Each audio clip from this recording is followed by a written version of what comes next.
오늘 우리가 읽은 말씀, 이 고린도 전서의 말씀은 계속해서 이제 1장부터 쭉 사도 바울이 고린도 교회에 권면하는 말씀입니다. 우리가 이 말씀을 잘 이해하려면 배경부터 알아야 되는데, 이 고린도 지역은 어떤 지역이냐 하면 이탈리아하고 그리스, 아테네 그 사이에 놓여진 지역입니다. 그래서 굉장히 지정학적으로 굉장히 중요한 곳이었고, 또 당시의 문명을 꼽혔던 그 로마 제국 안에서 또 그 전에 헬라 제국의 그 문명들이 서로 겹쳐지면서 그 이탈리아와 그리스 간에 또 지중해 수많은 무역들이 그 고린도 지역을 중심으로 해서 많이 이루어졌던 곳입니다. 그래서 무역이 활발한 곳이었고, 그만큼 어떻습니까? 사람들도 유럽에서 사람들이 이제 아시아 쪽으로 넘어올 때, 또는 또 아시아 사람들, 유대인들과 터키인들이 또 로마 제국으로 향할 때 거기에 항상 머물렀고, 또 그러다 보니까 거기에 거주하는 다양한 민족들이 있었습니다. 그만큼 뭔가 다문화적인 그런 배경을 가지고 있었던 그런 지역입니다. 그래서 사도 바울도 사도행전에 보면 이제 두 번째 전도여행을 떠나는데, 두 번째 전도여행을 떠날 때는 터키를 거쳐서 그리스 지역으로 들어가서 빌립보, 데살로니가 이렇게 쭉 베레아 거쳐서 또 아테네를 거쳐서 고린도까지 이릅니다. 그래서 고린도에서 이 사도 바울이 1년 반 동안을 거기서 머무릅니다. 그래서 당시에 로마에서 추방되어서 고린도에서 살고 있던 브리스길라와 아굴라 부부를 만나서, 그들이 어떤 사람이었냐 하면 천막을 만들어서 파는 그런 일을 하고 있었어요. 그래서 사도 바울도 막 복음을 전하면서 교회를 세우고 다니는 사도였지만, 자기 스스로 내가 성도들에게 부담 주기 싫고 내가 성도들에게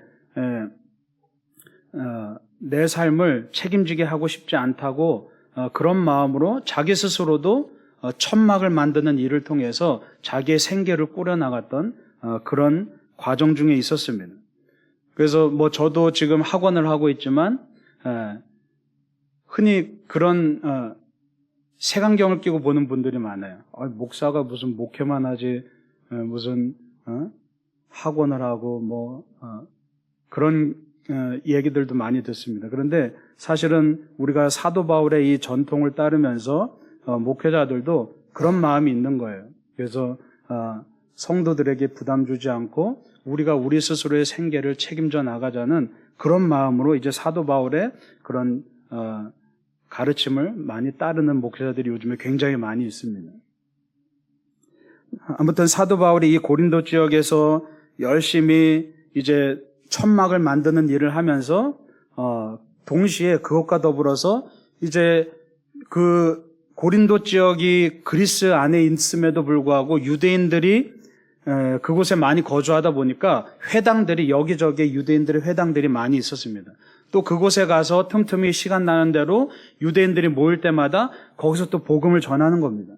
그래서 예수 그리스도께서 우리를 구원해 주셨다는 사실을 거기서 끊임없이 복음을 전하면서 그것을 통해서 또 회당장들이 또 그 가족들이 신앙을 갖게 되고, 또 그러면서 주위의 수많은 사람들이 예수를 믿게 되는 그런 일들이 생겨났죠. 그래서 사도 바울의 그러한 헌신을 통해서 고린도 교회가 거기에 생겨난 겁니다.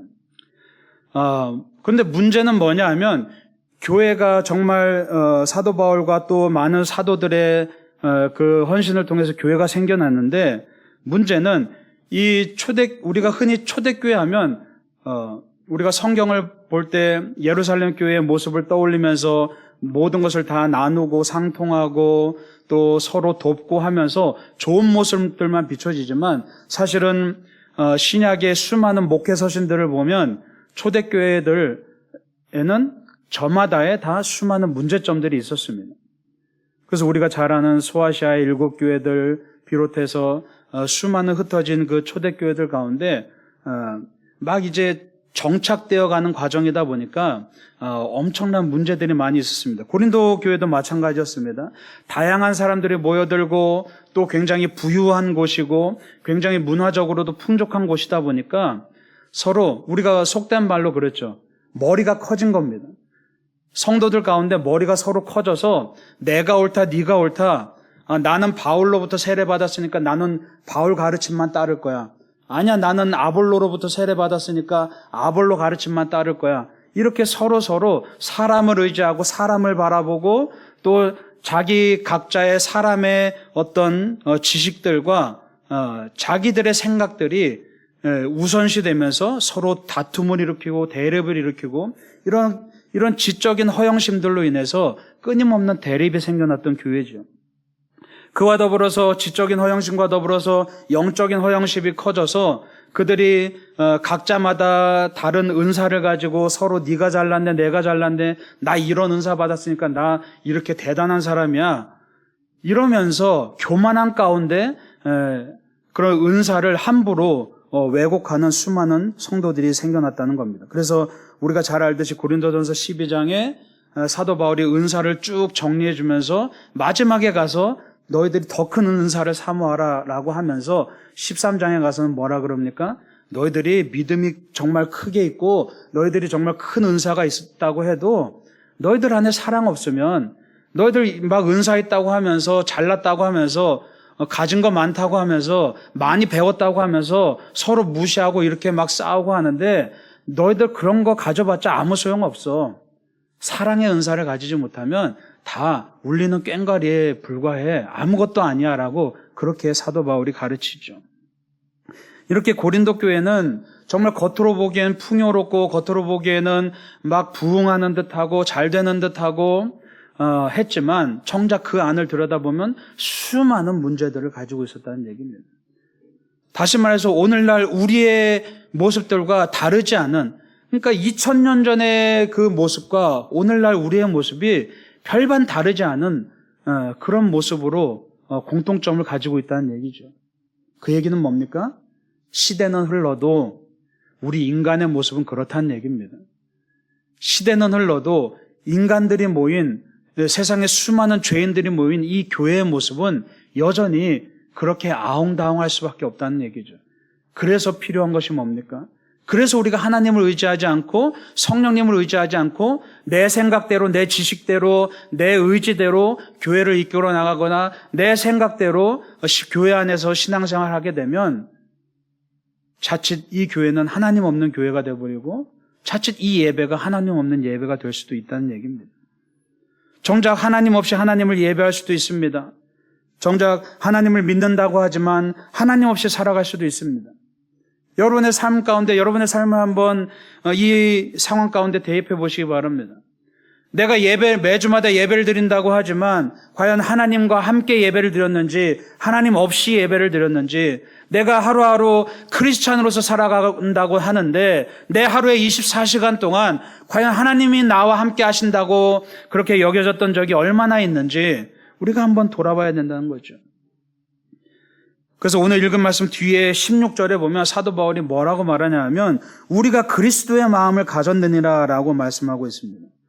무슨 얘기입니까?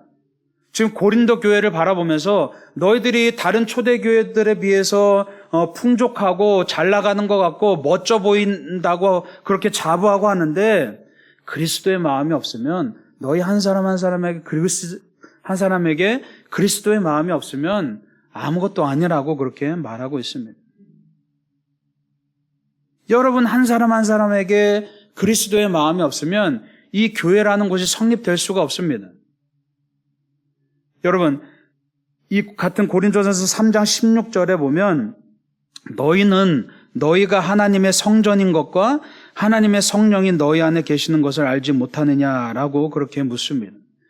여러분 뭐라고 말합니까? 성전이라는 것은 우리가 흔히 교회를 자꾸만 성전이라고 자꾸만 잘못 이야기하는데 교회는 그냥 예배당입니다. 여기는 그냥 예배 드리는 곳입니다. 성전이란 것은 우리가 구약의 성전은 지금의 교회와 전혀 다른 개념입니다. 교회라는 곳은 믿는 성도들이 모인 이 모임을 교회라고 합니다. 어떤 유형의 것이 아니라 무형의 것입니다. 그래서 오늘 사도 바울이 3장 16절에서 뭐라고 얘기하냐 하면 진짜 교회가 되려면 어떻게 해야 되느냐? 바로 너희가 하나님의 성전인 걸 깨달아라 라고 그렇게 말씀하고 있는 거죠. 나는 하나님과 전혀 상관없이 살아가다가 교회 가면 좀 거룩함을 느끼고 교회의 이런 분위기들과 찬양들과 이런 악기들과 이런 것들이 다 어우러졌을 때 비로소 이곳이 성전이구나.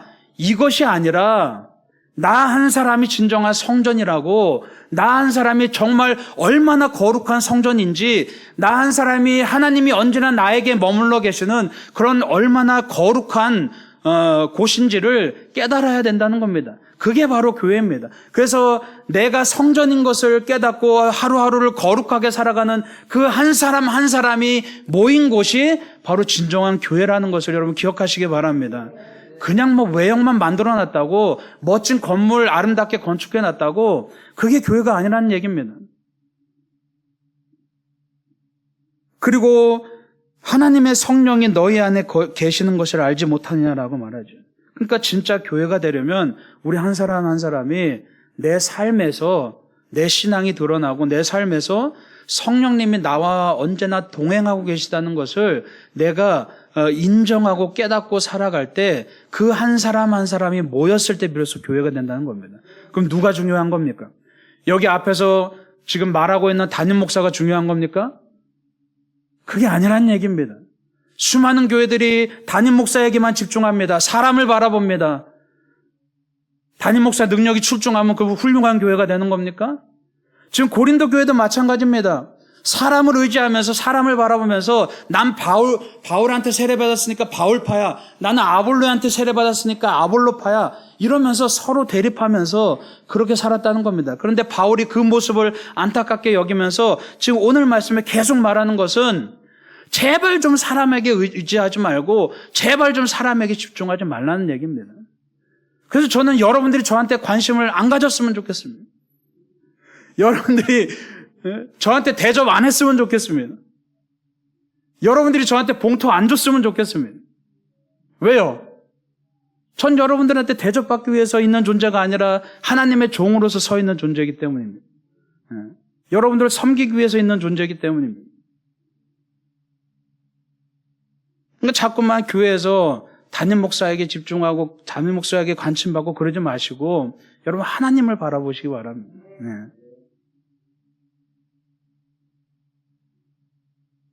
내 안에 성전이 세워지지 않으면 교회는 성립될 수가 없습니다. 여러분 외형적인 교회는 얼마든지 없어질 수 있습니다. 우리가 흔히 하나님의 교회인데 어떻게 없어질 수 있어 그렇게 말하죠. 아니 얼마든지 없어질 수 있습니다. 오늘날에도 수많은 교회들이 문을 닫고 있습니다. 중요한 것은 그 교회 안에 성도들이 하나님의 사람들인가 아니냐에 의해서 결정된다는 사실입니다. 자꾸만 저보고 거룩하라고 하지 마시고 중요한 것은 여러분 한 사람 한 사람이 진정한 성도로서 살아가야 된다는 얘기예요. 저 혼자 성전이 되어서 되는 것이 아니라 여러분 한 사람 한 사람이 성전이 될 때 그 사람들이 모여서 교회가 된다는 사실입니다. 여러분 사람이 주인이 되면 안 됩니다. 그래서 내 생각을 넘어서는 내 기대를 넘어서는 내 계획을 넘어서는 내 지식과 내가 가진 것을 다 넘어서는 그러한 빛을 발견해야 되는 겁니다. 여러분 오늘 9절 말씀에 5절 말씀에 너희 믿음이 사람의 지혜에 있지 아니하고 다만 하나님의 능력에 있게 하려 하였노라 라고 말씀하고 있죠. 우리 믿음이 나의 지혜에 의해서 성립되는 것이 아니라 하나님의 능력에 있다라고 말합니다. 여러분 우리의 신앙의 시작은 온전히 주님의 은혜로 시작된 겁니다. 여러분들이 뭐 능력이 있어서 하나님을 찾아왔고 여러분들이 뭐 의지가 대단해서 하나님을 찾아왔고 여러분들이 남들보다 특별히 뭐 착하고 그래서 하나님을 찾아온 게 아니라는 사실입니다. 먼저 하나님께서 여러분들에게 은혜를 주셨기 때문에 여러분들 이 자리에 있을 수 있다는 사실입니다. 그래서 우리 웨슬리 목사님은 그걸 가리켜서 선행적인 은총이라고 말합니다. 무슨 얘기냐면 이미 내가 결정하기 전에 이미 하나님께서 우리에게 먼저 은혜를 주셨기 때문에 내가 믿을 수 있었다는 사실입니다. 우리에게 먼저 빛이 비춘 겁니다. 어둠 속에 있었는데 나한테 빛이 비쳐서 그 빛을 따라갔더니 하나님을 만나게 됐다는 겁니다.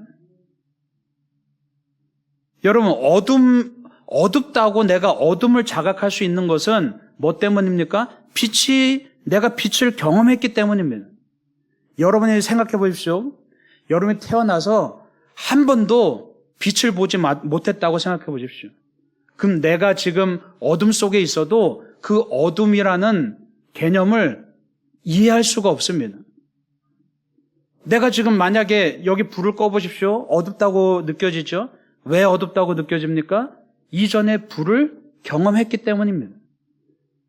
그럼 내가 밝다고 느끼는 건 뭡니까? 이전에 내가 어둠을 경험했기 때문에 어둠이라는 개념이 있기 때문에 내가 지금 불을 켰을 때 밝다고 느끼는 겁니다. 무슨 얘기냐 하면 지금 사도 바울이 오늘 말씀에 계속해서 너희들이 지금 인간적인 세상으로 인간적인 생각으로 살아가게 되면 절대 성령님을 깨닫지 못한다라고 그렇게 말하면서 하나님의 뜻은 너희가 감히 알 수도 없다고 말하죠.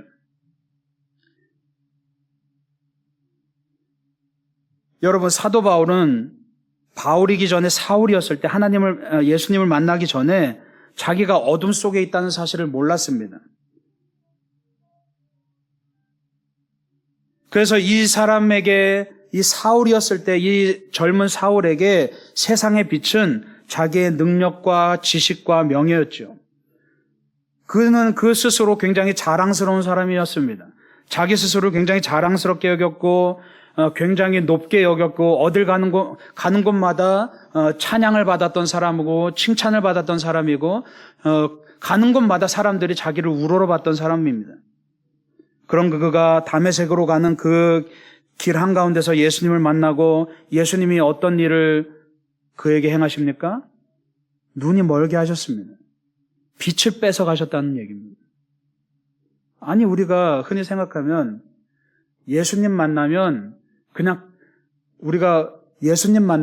흔히 그런 얘기 하잖아요. 예수님 만나면 막 축복이 막 임할 거야. 예수님 만나면 다 잘 될 거야. 예수님 만나면 막 행복이 막 넘쳐날 거야. 이렇게 얘기하는데 사도 바울은 예수님을 만났을 때 그 순간 눈이 멀어버렸습니다.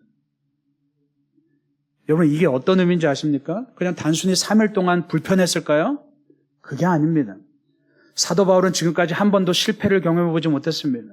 사도 바울은 지금까지 한 번도 어려움을 겪어보지 못했습니다. 모든 것이 탄탄대로였습니다. 하는 것마다 다 잘 됐습니다. 하는 것마다 다 칭찬을 받았습니다.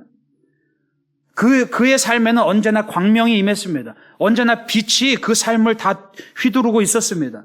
한 번도 어둠을 경험해보지 못한 사람입니다. 그런데 어느 한순간 예수를 만나고 나서 그 삶에 어둠이 임했습니다. 한 줄기의 빛도 없는 아주 캄캄한 어둠이 임했습니다. 그 얘기는 뭡니까? 자기가 스스로 할 수 있는 것이 아무것도 없었다는 얘기입니다. 처음 경험해보는 고통이었습니다. 내가 모든 걸 할 수 있다고 믿는 이 사울이라는 젊은 사람의 이 교만함 가운데 어둠이 임했을 때 자기가 아무것도 할 수 없다는 이 절망감은 가장 큰 고통이었습니다.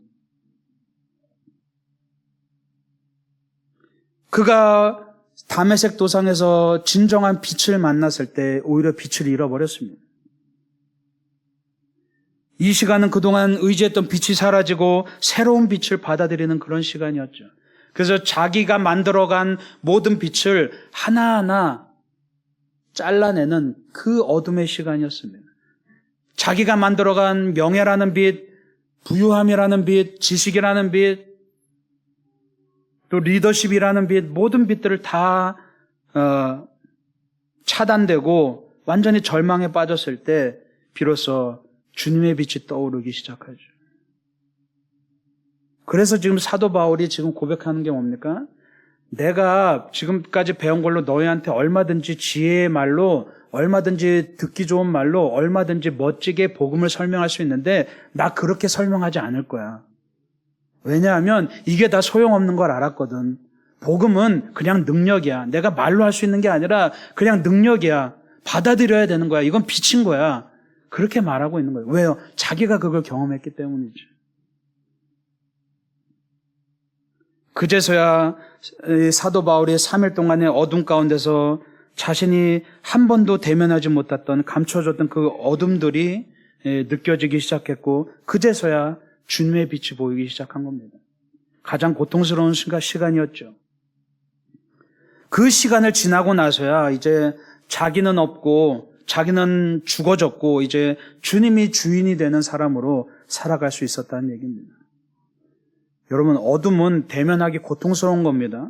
그래서 세상 사람들은 어둠을 피합니다. 어둠 속에 있다는 사실을 망각하죠. 그래서 여러분, 예수를 영접하는 건 사실 쉬운 거 아닙니다. 굉장히 어려운 겁니다. 왜냐하면 자기의 어둠과 대면해야 되기 때문이죠. 평생 한 번도 대면하지 못했던 자기의 어둠과 대면해야만 주님을 영접할 수 있기 때문에 사실 예수 믿는 거 굉장히 어려운 겁니다. 가장 고통스러운 경험입니다. 그래서 여러분, 스스로 고통을 택하는 사람은 드뭅니다. 그래서 스스로 예수 믿는 것을 택하는 사람이 드문 겁니다. 그래서 우리는 비로소 고통이 찾아오고 나서야 어쩔 수 없이 내 무력함과 내 무능함을 깨닫게 되고 그때서야 주님을 붙잡죠. 그래서 많은 사람들이 대부분이 예수를 믿게 된 계기가 언제 예수를 믿습니까? 정작 자기에게 어려움이 찾아왔을 때 그때서야 주님 앞에 나와서 하나님, 나 어려워요, 힘들어요, 괴로워요. 한 번만 좀 도와주세요. 그리고 나서 예수를 믿습니다. 잘 나가는 사람은, 부유한 사람은, 뭐든지 잘 되는 사람은, 어둠을 경험해보지 못한 사람은 참 예수 믿기가 어렵습니다. 그러면 여러분, 그것이 우리에게 축복입니까? 저주입니까? 여러분, 오늘 10절 말씀에 보면 오직 하나님이 성령으로 이것을 우리에게 보이셨으니 라고 말씀하고 있습니다. 여러분, 믿으면 구원받는다는 말이 쉬워 보이지만 사실 굉장히 어려운 말입니다. 믿으면 자신의 아픔을 대면하게 해야 되기 때문입니다. 우리가 수련회 때 애니어그램을 통해서 여러분과 함께 했던 것이 뭐냐면 그냥 뭐 성격이 이렇고 저렇고 그게 목적이 아니었습니다. 뭐냐 하면 여러분 안에 여러분이 한 번도 경험해보지 못한 그 어둠을 대면해 보라는 얘기입니다. 내가 가면을 쓰고 사느라고 한 번도 내가 느껴보지 못한 나 자신의 깊은 곳 가운데 내 어둠을 발견해 보라는 얘기입니다. 그거 우리가 해결할 수 있는 문제가 아닙니다. 그렇기 때문에 우리가 성령을 의지해야 됩니다. 성령님의 도우심이 있어야 되는 겁니다. 그래서 10절 말씀에 오직 하나님이 성령으로 이것을 우리에게 보이셨다라고 말씀하고 있죠. 우리의 힘으로 되는 게 아니라, 예수를 믿는다는 것은 우리의 힘으로 되는 게 아니라 성령님께서 우리에게 빛을 비춰주실 때 그때 비로소 가능하다는 사실이죠.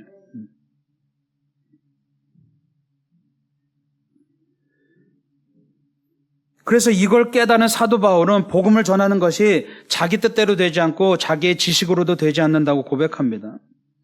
여러분, 빛이 비추지 않으면 그 누구도 주님을 깨달을 수 없습니다. 왜냐하면 우리 안에 가면이 두텁기 때문이죠. 오직 회개만이 가면을 벗길 수 있는 유일한 방법입니다. 그래서 내가 어떻게 내 의지로 믿어볼까를 고민하기 이전에 이미 우리에게 비추인 그 작은 빛을 통해서 우리 안을 들여다봐야 됩니다. 그리고 여러분 생각해 보십시오. 작은 방이 있는데 굉장히 더러운 방입니다. 그런데 빛이 비추지 않으면 내가 그 방이 더러운지 깨끗한지를 전혀 모릅니다. 너무 깜깜하기 때문이죠. 그런데 거기에 큰 빛이 아니라 아주 작은 빛이라도 조금 들어오면 서서히 그 주위에 거뭇거뭇 묻어있는 찌든 때들이 보이기 시작합니다.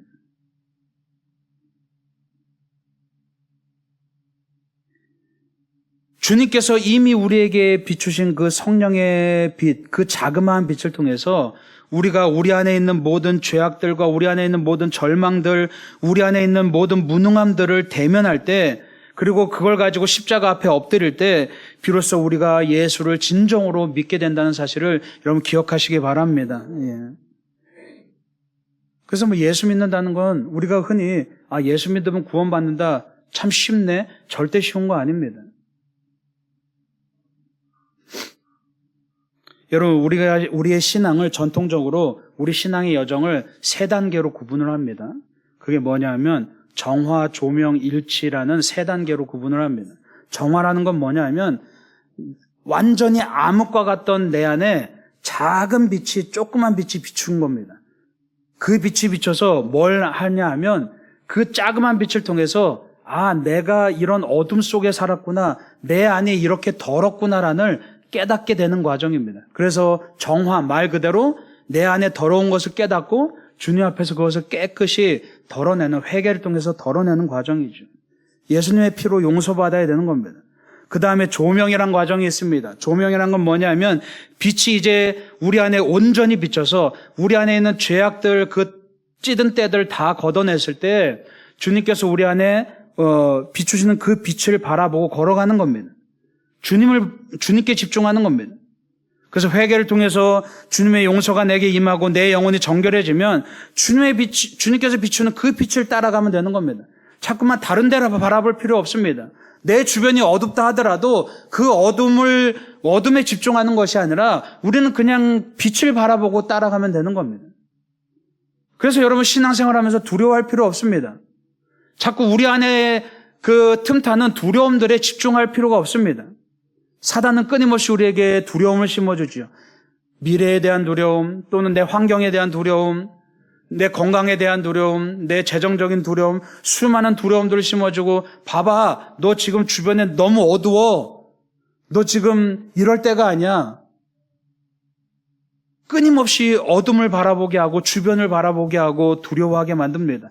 주춤하게 만듭니다. 그러나 그 과정 가운데서 우리는 뭘 바라봐야 됩니까? 주변의 어둠을 바라보는 것이 아니라 오직 빛만 바라보고 갈 때, 주님이 비춰주시는 그 조명을 바라보고 갈 때 비로소 우리는 하나님의 나라에 다다를 수 있다는 사실이죠.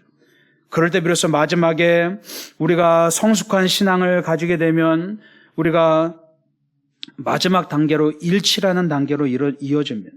일치라는 건 뭐냐면 그 빛 안으로 들어가는 겁니다. 그래서 주님과 내가 하나가 되는 거죠. 여러분, 고린도전서 3장 16절 말씀, 너희는 너희가 하나님의 성전인 것과 하나님의 성령이 너희 안에 계시는 것을 알지 못하느냐. 깨달으라는 얘기입니다. 뭘요? 성령이 너희 안에 계시는 걸 깨닫지 못하느냐. 우리는 자꾸만 성령님을 밖에서 찾으려고 하니까 찾기가 너무너무 어려운 겁니다. 이미 우리 안에 와 계신데, 이미 우리에게 빛으로 비추셨는데, 그리고 우리는 그 빛을 바라보고 따라가면 되는데, 내가 성전이라는 얘기입니다. 내가 성전이 되지 않으면 우리 교회가 교회일 수 없는 것이고 우리의 신앙에 아무런 소용이 없다는 얘기입니다. 내가 한 사람 한 사람이 성전으로 회복돼서 내 안에 하나님이 나와 함께 계신 것을 내가 언제나 기억하면서 깨달으면서 살아갈 때 우리는 거기서 천국을 누리는 것이죠. 그것을 우리는 성령 충만이라고 말합니다. 근데 자꾸만 우리는 성령 충만을 오해해서 자꾸만 어떤 특별한 것으로 여깁니다. 뭐 수련회나 부흥회를 통해서 특별하게 막 내 감정이 뜨거워지고 그런 것만을 성령 충만으로 여기는데, 오늘 이 말씀에 뭐라고 말합니까? 성령이 너희 안에 계시는 것을 알지 못하냐. 이 얘기는 뭐냐면 잠깐 계시다가 나가는 게 아니라 언제나 우리와 동일하게 24시간 한 번도 빠짐없이 언제나 우리와 동행하시는 그 성령님을 깨달으라는 얘기입니다. 그래서 성령 충만함은 언제나 우리와 함께 하시는 지속적인 성령 충만을 깨달으라는 얘기입니다. 그래서 우리 신앙의 여정이라는 것은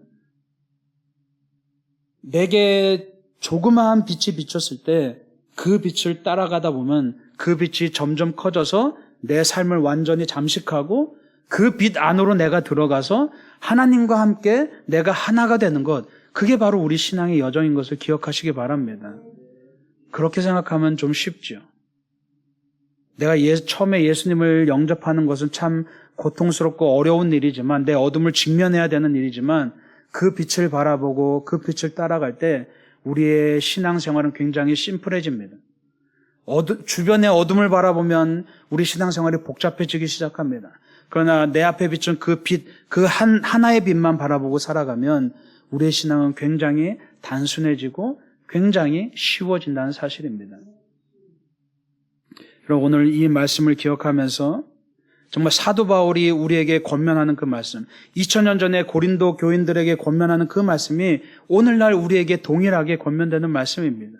우리는 우리 안에서 신앙생활하면서 내 지식을 앞세우고 내 계획을 앞세우고 내 의지대로 신앙생활을 하고 아등바등되지만 절대 그렇게 하지 말라는 얘기입니다. 왜요? 성령님께서 이미 우리에게 능력을 주셨고 성령님께서 이미 우리에게 빛을 비추셨기 때문에 그냥 그 빛만 순종하면서 따라오라는 얘기입니다. 근데 내가 자꾸만 그 빛을 따라가기 싫고 자꾸만 내 생각대로 가려고 하니까 신앙생활이 어려워지는 거죠.